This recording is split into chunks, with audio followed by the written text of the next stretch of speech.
Guys, it has just gone 1 in the morning and I'm just getting everything ready to go to bed, and every night as I pass this cage thing I check on the caterpillars and it appears we have 2 moths that are hatched out and I'm freaking out.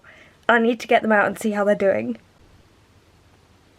So the first one is here and it's all floofy. I will take better pictures of it tomorrow, but can you see that? Now, I don't know if they have literally just hatched, and I also don't know if they have a bad reaction like the caterpillars do if you handle them, but I'm going to take that risk for you guys. If we just look on the other side, just over here,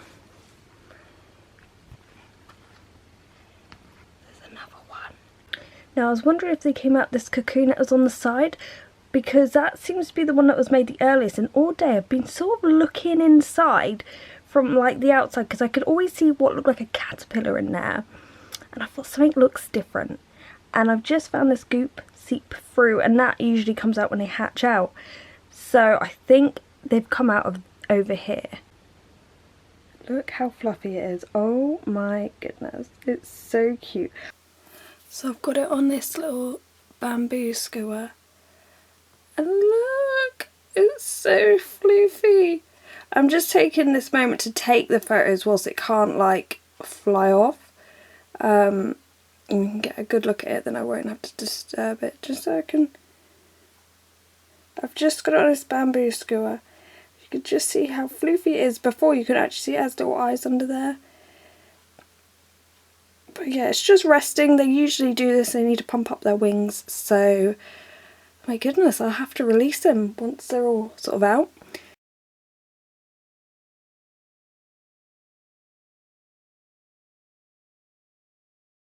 Okay guys, this one has just come out of this cocoon. My stupid camera keeps going out of focus, but it's got a lot more dark marks on it, and I feel like this looked a lot whiter than usual. So here is the newest one out and about, and I tried to set up a time lapse. I'm going to try again, but it was very difficult because it's in a very small space.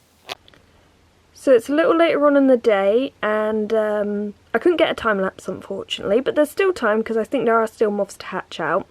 So from what I can see, I believe we have 2 males and 1 female. If I am correct, that is, because I've done some research and I think this is how you identify them, but basically if you look at this picture, this one has a slightly longer body, more of a brown tail, and when a female lays their eggs, they will actually use hair from that tail to cover their eggs. Whereas the males tend to have a slightly shorter body and they have some yellow. And if you see in this picture, you can see the yellow. Since they actually hatched out, these leaves sort of release themselves from the side. So I decided to sort of move them about a bit so there's different areas where the moths can hold on to, so they don't have to rely on the side. However, I will be releasing these guys as soon as I possibly can. Ideally, I want them all to hatch out before I release them.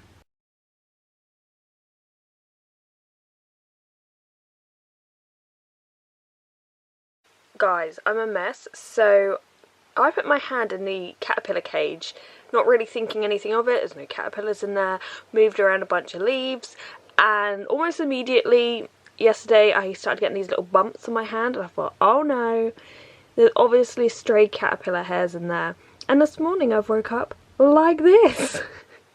I've got black on my hands because I've been building a gecko tank, but I also have stuff up my arm which I've had before, and now even up here. I don't know if these are related to the caterpillars, because to be honest, this year I've been bitten like crazy and had like prickly heat, which is the first time I've ever had that. I'm a mess at the moment, but this is from the caterpillars.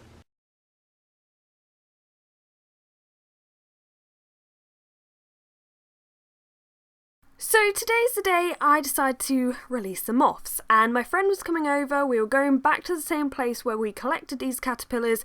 It seemed like the perfect time. So instead of taking the entire netted cage they're in, I thought I'll put them in a jar, a bit of bamboo stick in there, and we can transport them in there with a netted lid on top. And when collecting these moths, I realised a few things. Firstly, there was a male that no longer could fly. There was 1 male that can fly really well, and I found the female on the floor. So I put the 2 males in the jar, I picked up the female, put her on the stick, and she remained there the entire time. So there was a little period before I left where they're just sat in this jar, and I noticed that her abdomen was going up and down, and I thought to myself, could it be that she's laying eggs? Now earlier I said when they lay eggs they cover them in that hair that's on the back of them, and the more I looked at her, the longer this brown thing was. Every time I looked at it, it was getting longer and longer, and I went, yeah, she's definitely laying eggs. And this makes sense why one of the males weren't flying. Generally, insects and stuff, once they breed, they kind of die. That would be so sad, that your whole purpose in life is to reproduce, and once you do that, you lose the ability to fly, and then you die. What a life. But luckily for this moth, it did not have to travel far to find a mate, so it completed its life's purpose very quickly. Unfortunately, it probably bred with its sister, but insects aren't picky. So, this female continued to do what she was doing, and by the time we got to the beach, she had laid her eggs and left the stick. So, we released the moths, and this is kind of what happened. The footage might be a bit rough because it was very windy. Oh yeah. Come on, I know you can fly. We'll have to look at that in a moment. Just hold on a sec. Thank you very much. Oh, fly, oh, fly, fly. Oh, it's on you, it's on you. Wow, you have made a new friend. Yeah, so we've got one here, or 2 here and 1 up here. Basically, there's obviously been a male and female who's bred, because we have eggs, which we'll look at in a moment. So after they breed, I think they tend to die off, so they're not really going to fly much, but one of them definitely can fly.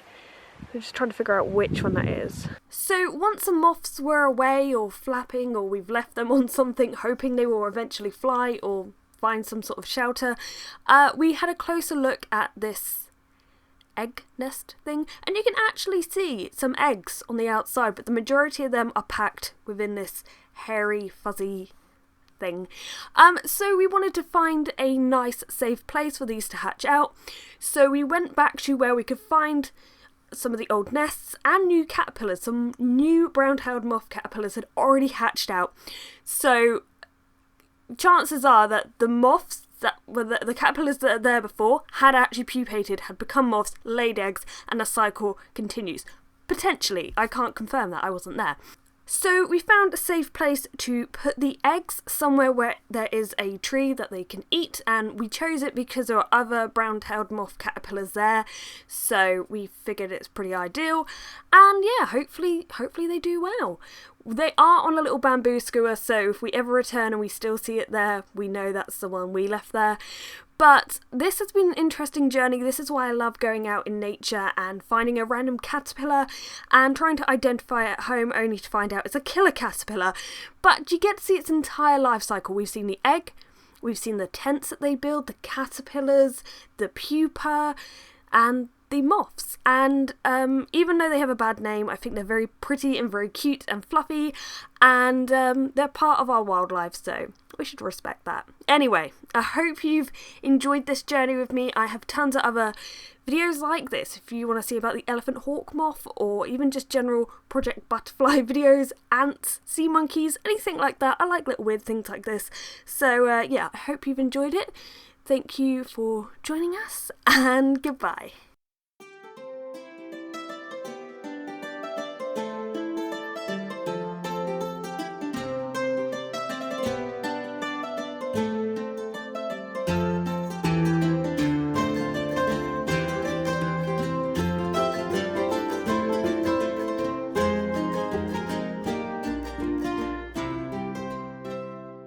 Let me just pick this one up.